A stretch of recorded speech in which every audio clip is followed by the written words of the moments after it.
From now on, our troubles will be miles away. I'm all into Christmas right now. It's not even Thanksgiving. Well, Thanksgiving's kind of like a pre-Christmas. That's true. That was a nice move by Pipkins, taking it right to the rack himself. Wide open three, left wing, and it's good. Nylon, the dunk likes that, Matt.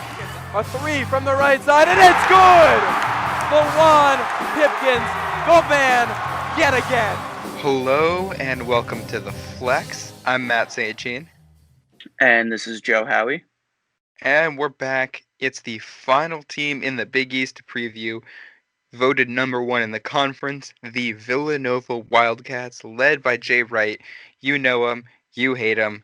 They've been at the top of the conference ever since Big East realignment, and that was the same last year, finishing in that tie for first place at 13-5 in the Big East, 24-7 overall. A very, very strong year in typical fashion for Jay Wright's Wildcats. Had a top 15 offense and a top 40 defense. Again, for the Ken Palm rankings, an efficient team that could run a short bench and just beat you with size and with skill. And because Jay Wright is very good at coaching up players, headlining that team, you had Colin Gillespie and Saddiq Bey as your 1-2 punch on offense. Colin Gillespie running the point. He's a scorer, he's a shooter, and he can pass the ball too. Saddiq Bey at 6'8" was a guy that could hit the three ball as well as anybody on this team. He shot at 45%, good for 16th in the nation last year on 175 shots. That's from a guy that's 6'8", and that right there is the kind of performance that's going to get you into the NBA, as we saw the other night. Yeah, Matt, personally, I think the loss of Saddiq Bey has a lot more weight for this Villanova offense than a lot of Villanovans like to admit. He was their glue guy. I mean, you can talk all you want about Gillespie at the 1 or Samuels at the 3-4. Saddiq Bey was their glue guy. He was their foundation. You needed a quick bucket, you gave it to him, and he could score in a bunch of different ways. I personally hated when he was on the court, and I am the first one to admit that when he announced that he wasn't returning to campus, I was like, goodbye, good riddance, glad to see you go. I was happy to see him leave their roster. I also am a big fan of the narrative that Villanova is now producing players that don't graduate, because Jay Wright used to yap his mouth, oh, our players graduate. Not in the past couple of years, pal. They're leaving. But that doesn't mean they're producing talented players, so it's kind of a backhand smack to that point. Regardless, they still have a lot of talent coming in. Do you want to talk about who's returning for them, Matt? Yeah, I'll just sound off quickly at a couple things on Gillespie and Bey. Bey leaving Philadelphia, now headed up to Detroit, picked 19th in the NBA draft. And like you said, it comes down to talent development with Jay Wright. The two best players on this team, after all of the recruiting classes that Jay Wright has brought in, were both three-star guys that he was able to coach up. Gillespie will return, and he's going to be right next to Justin Moore as the 1-2 punch for guards. And then they're going to get to the big guys, 6'7". Jermaine Samuels will return for his senior year. He was a double-digit scorer last year. Cole Swider projects to now be at the 4, the 6'9" junior. Providence fans may remember him. He is from the area and was part of that recruiting class with David Duke and A.J. Reeves. Many thought that Swider was going to come to Providence, but he picked Villanova instead. And Jeremiah Robinson Earl, who averaged almost a double-double as a freshman last year, the 6'9" sophomore, is back in that 5 spot. They also have Caleb Daniels, the transfer from Tulane, coming in at guard. Brian Antoine coming off the bench, who's dealt with injuries. He's a sophomore, highly recruited guard. And Demir Cosby Roundtree, if they even get to the 8th man in this lineup because of how Jay Wright likes to play, 6'9" senior who can back up at the center. Yeah, Matt, I think, and I don't know, a lot of people are probably going to disagree with me. The name that jumps out off that roster for me is Justin Moore. He was a very smooth and constant player for Villanova, averaging 11 points a game. I think he was the guy night in and night out that is like a silent threat, because You know Gillespie, he's the point guard. He's going to come and he's going to take 1,000 threes per game. You know Robinson Earl, who's the undersized center that gets boxed out to the ground in the paint, but then jumps out for threes. You know Jermaine Samuels, who's actually a pretty good stretch wing forward, 3-4 guy. Justin Moore, he's the 2, maybe the backup point when Collins getting a breather. He was their smooth constant last year, and he's the player who I think is going to take a big jump this season to try and fill the Saddiq Bey shoes that are left. I think bringing in Cole Swider at the 4 is going to slow down their pace a little bit. I think when you had Bey at the 3 and Samuels at the 4, you were more of a guard-heavy lineup. Now you're more of a forward-heavy lineup. It's going to slow things down. What do you think about that, Matt? I mean, it's interesting. I think, like you said, the weak spot is going to be, and the guy that's going to slow them down is Cole Swider, because you've got Colin Gillespie and Robinson Earl as preseason All Big East first team selections. Justin Moore is an All Big East second team selection. Like you said, he's a very talented guard who can do a lot for them. And it comes down to kind of those other spots that they can get the production that they're used to. Villanova doesn't usually play with a lot of depth. They usually like to play a short bench and keep their talented guys right at the top of the lineup. And now you're counting on a couple guys stepping up and playing well in ways that maybe we haven't seen before. Of course, now that's Jay Wright's calling card, is being able to get that production out of these guys. And there's no shortage of highly recruited or highly talented guys on this roster, but it's actually about seeing it come to fruition this year. Most people think it will. Most people think Villanova is one of the best teams in college basketball this year, but we will have to see. Yeah, Matt. I mean, I think one of the storylines I'm most interested in personally is that of Jeremiah Robinson Earl. Mm-hmm. And the reason why, and this is my hot take of the evening, is I think that in the Big East, he is wildly overrated. There's an explanation to this before everyone on Villanova starts getting all their vineyard vines up in a twist.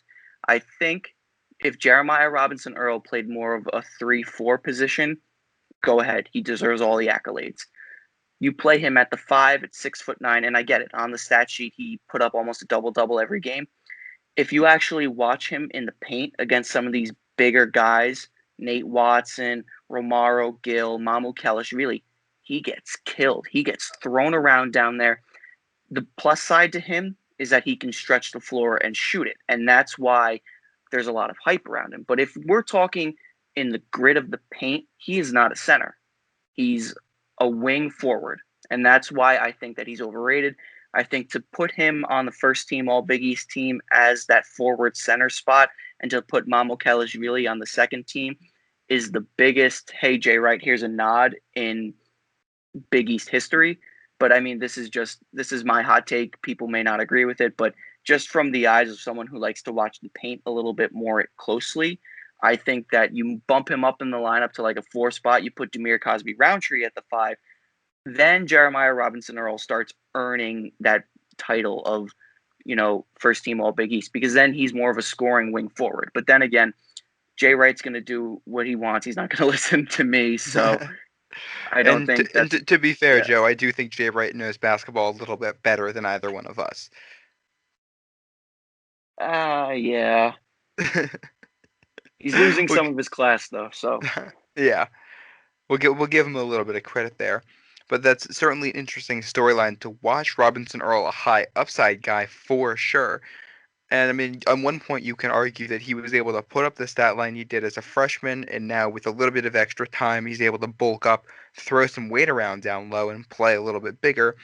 But you're right. If you're playing it against UConn or Providence with Nate Watson this year, or the two bigs on Seton Hall, Villanova might struggle a little bit more with them than people may have anticipated. They lost at home to Seton Hall last year, fell by 6 points. And that was a game in which Robinson Earl only had 9 points. So you go up against those bigs. Mamu Kalashvili had 17 points. On the other side, Romaro Gill added on 2. So not much of a factor there. But having issues in the paint when against a team that they're going to have to beat this year. Yeah, and another example, a quick one, is at the Dunkin' Donuts Center. This was a loss because of abysmal shooting by the Friars, but Nate Watson put up a 17-point performance in the paint. And if you watch those highlights, it was all second chance points. If David Duke missed a three, Watson boxed out Robinson Earl. He fell to the ground. Watson gets an easy putback. It was the story of the game. And Cooley said it in the presser. Nate put his big boy pants on and he owned the paint. And if you looked at Villanova's stats that night in Providence, I would have told you we win the game. We blow them out. But then if you look at Providence's stats, it was like, oh, well, it's a different story. Yeah. And I think you look at this Villanova team and against inferior competition, against the bottom of the Big East, against most of your non-conference teams, probably against most teams outside of the top 50 nationally, they should feast. When you have that veteran experience from Gillespie and Jermaine Samuels, high talent in Justin Moore and Jeremiah Robinson Earl, and then a proven guy in Caleb Daniels, an unproven but talented guy in Cole Swider, and everybody else on this roster, they should just win those games based on talent alone. They're better at scoring. They always play good defense, and they're still very, very good at rebounding. But I think in the Big East is where things are going to get interesting. And I know I differ from a lot of people in that I think I think the top of the Big East is going to be closer and more crowded than a lot of people do. I think Villanova is very good, but I think they are not alone in being very good in the Big East. But obviously, we'll see how it plays out. I'll give you the last word, Joe. Matt, I agree with your point 100%. I think the top of the Big East is a lot more crowded than a lot of analysts would like to admit. It's easier to go with the storyline. Villanova is going to take the crown and Creighton's going to come in second. I think when you take a deeper dive at all of these teams, 1 through 11, there's a lot of talent. There's a lot of grit coming back. And not to mention, every single player in the Big East got their season cut short last year. Every single player. So this season has kind of a make-up storyline to it. Personally, I know David Duke, AJ Reeves, and Nate Watson of the Friars are hungry. They wanted to feast in the tournament last year, and they didn't even get to enter the building that day. So the top of the Big East, it's going to be a rock fight, 1 through 11. It's going to be a fun conference play this year. I know we are very excited for it. Friar season will start this Wednesday. We're done recapping the Big East and on to Friars action. So the next time you'll hear from us will be in our game preview for Providence and Fairfield. You'll be hearing from us. We'll do preview and post game for every Providence game. Plus, we're going to try to hit you on Sundays with a Big East recap. So make sure to stay tuned. Follow us on Twitter, Spotify, Apple Music, YouTube, wherever you're listening to us so that you can get the updates. For Joe Howie, I'm Matt St. Jean, and thank you for listening. Go Friars.